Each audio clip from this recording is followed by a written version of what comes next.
Business Growth Talks podcast is created and hosted by Mark Hayward. In this show, we talk about how to grow a business in the growth stage.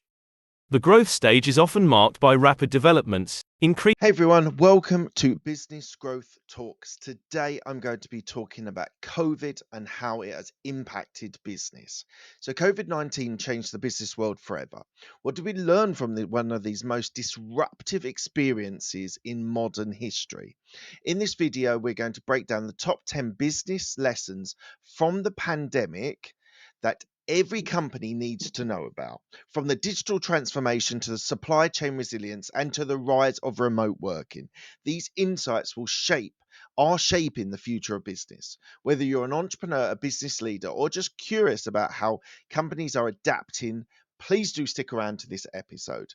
These are the lessons that you need to know if you're going to break it in the post-pandemic world. So let's dive into this.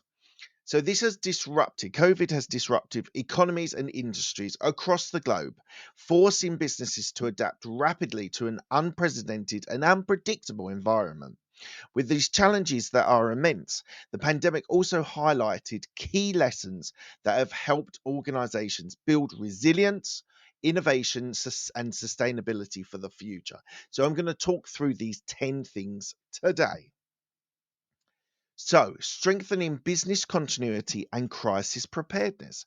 This is something that many businesses were caught off guard during the pandemic. It's led to massive operational disruptions. Organizations with crisis preparedness plans were given were thought about scenarios of planning and supply chain. These were able and had to be pivoted very quickly. Businesses must have invested in robust risk management strategies to create adaptability in their business continuity plans. These included maintaining operational flexibility, diversified revenue streams, and developing frameworks to respond to future crises. No one thought about this whole idea of something to that such extreme. Now, I know from working in corporate, there is definitely business continuity plans in place. These companies do think about every eventuality, but this was something that was outside of the box that we just didn't think about, of the vast nature that it impacted business and the world. So we were not ready for this. Now, what the plan is that these companies now have got a greater flexibility, a greater depth of knowledge of the sort of situations that happened with COVID. So hopefully they are doing this, and hopefully they are preparing themselves to other situations like COVID. What also happened was there was an acceleration in the digital transformation.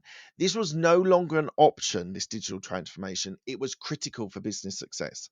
The pandemic accelerated the shift towards global digital business models.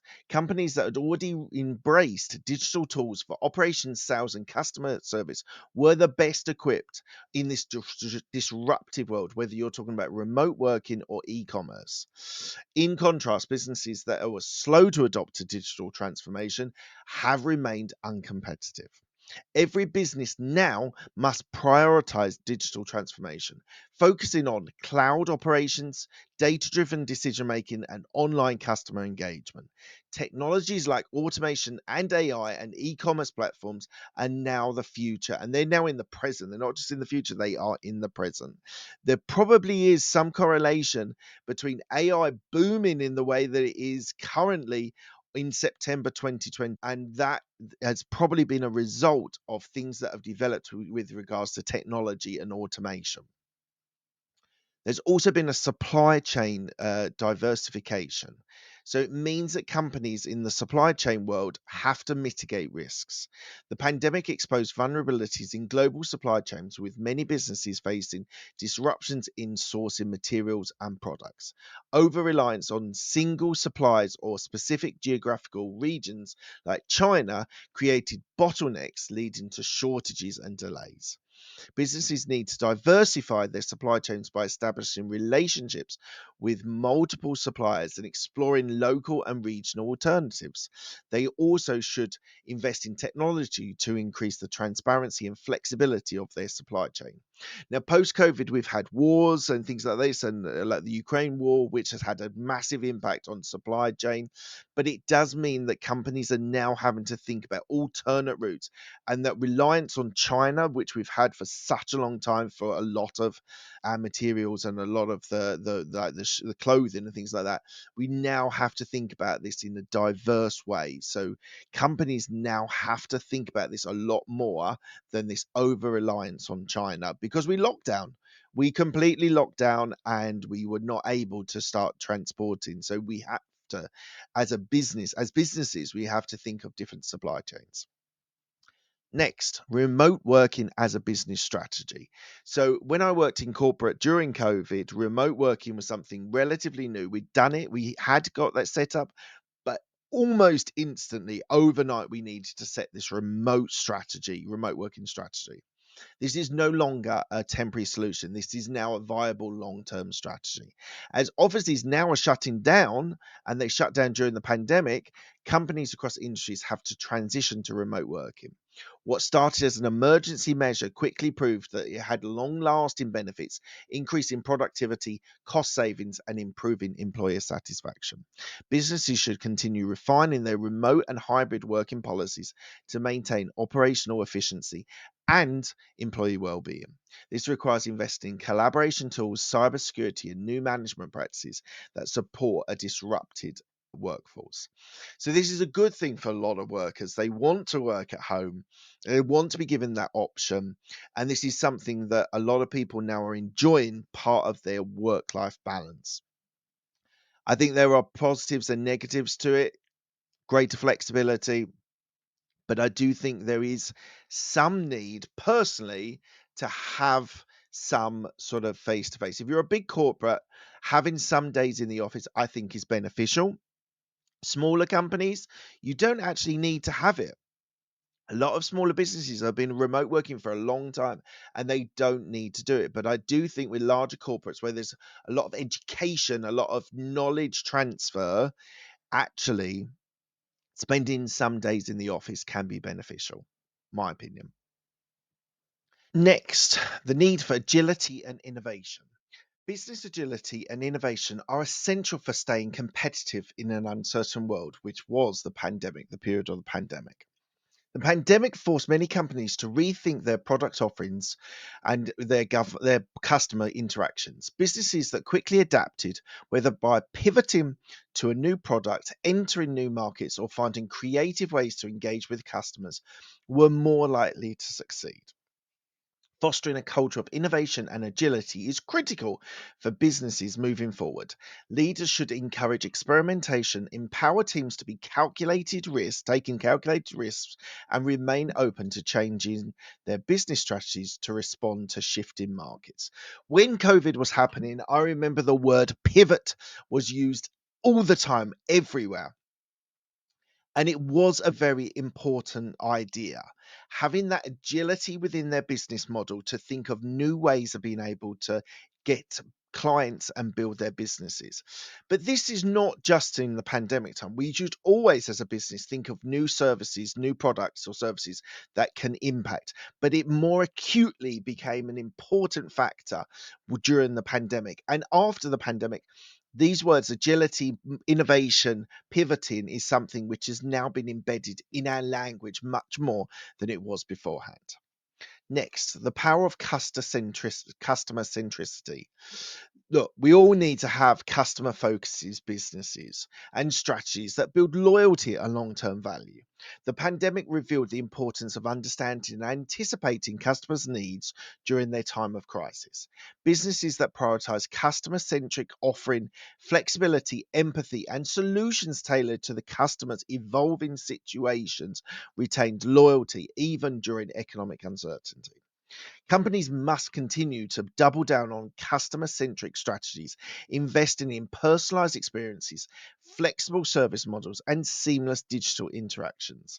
Listening to customers and responding with agility is far more critical than ever.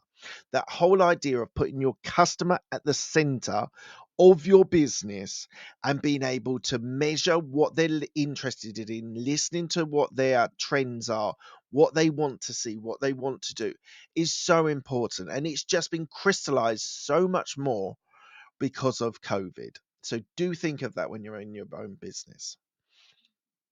Next, the value of employee well-being. Supporting employees' being directly impacts business performance. The pandemic placed significant mental, physical, and emotional strain on workers.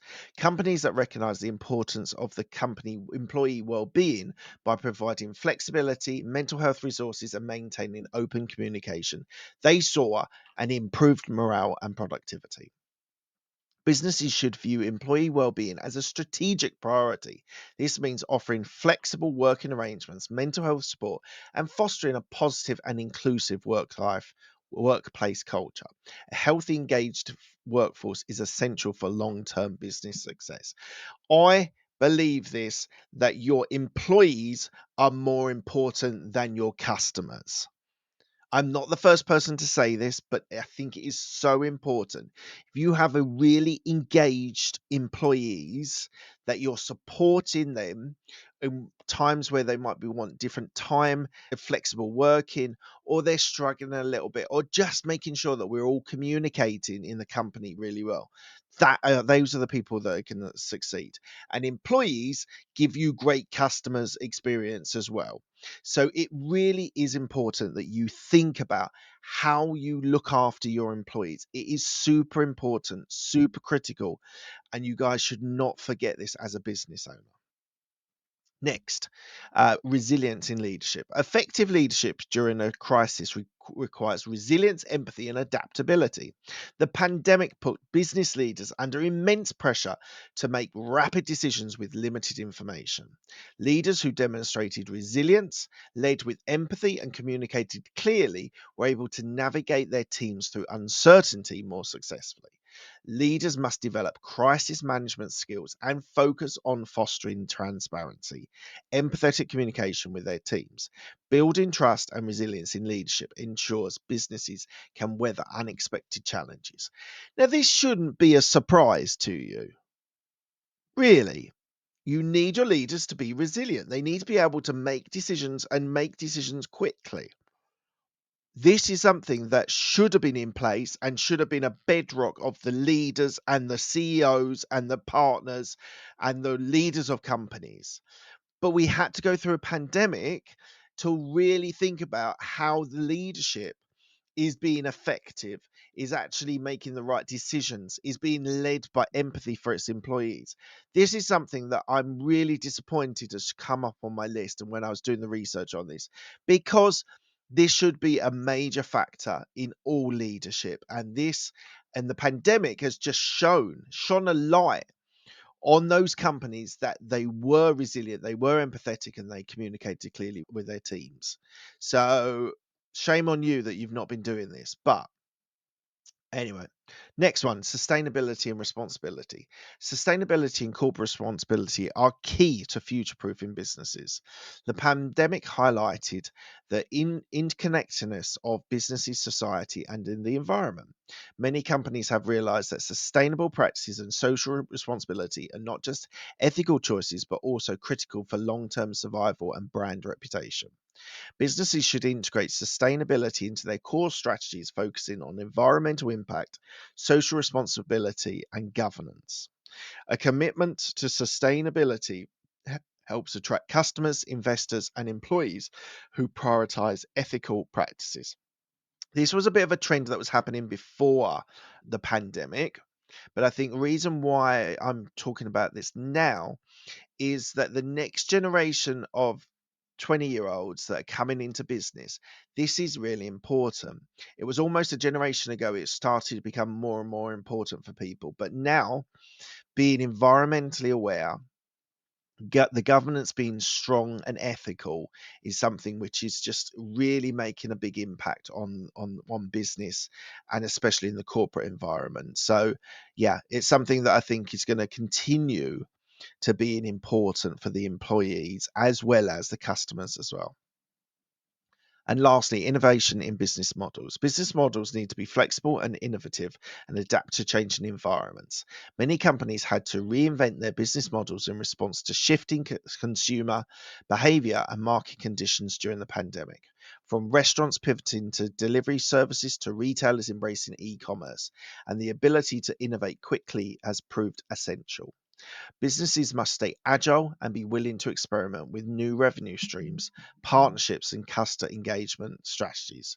Developing flexible business models allows companies to quickly adapt to changing markets, conditions, and other emerging opportunities. This is obvious. We need to innovate. We need to be flexible. And the change of I think the shift that the pandemic gave to us was that this is really important. You need to be able to think of new revenue streams, new clients, customer bases, partnerships, and things like that. And I think it's so important that this is now in the bedrock of where business is going forward. So there's a lot I've gone through there. 10 points on how the pandemic, COVID-19, has reshaped the business world. So we've thought about crisis preparedness. We've talked about digital transformation, the need for agility. These are all things that are at the heart of business and the investment on those businesses. Leadership being resilient, innovative, creating sustainability positions is so important for this next generation. And it feels that the pandemic has just crystallized all of this really acutely. That means that these customer centric businesses that are being led by great leaders and they look after their employees are the people who are going to succeed. Some of these points are not only affected by what happened with the pandemic, but these are the things that are going to shape business into this latter end of this decade. So, guys, you need to think about these things. These things are going to be really important to you. If you've got any comments below on anything I might have missed, I'd be very happy to see that and I will respond to those comments. I'd be really interested to see what you think on where business is post pandemic. We're now, 4 years ago, 2024. These things are really important for us to be thinking about. And I think it's long enough past the day of the pandemic that we can now really be able to look back with hindsight and give some really good assessments. So hopefully you've enjoyed what I've done today. Hopefully you've enjoyed the content. It's something a little bit different for today. I thought I would drop in there because I felt it was something very important to talk to you about. So please do give it a thumbs up if you've enjoyed this content. As I say, hit me down below with the comments if you enjoyed that. And please don't forget, if you're enjoying this content, hit the subscribe button, hit the bell icon. You will not miss an episode of Business Growth Talk. So thank you very much for your time and have a great day. Business Growth Talks podcast is created and hosted by Mark Hayward. In this show, we talk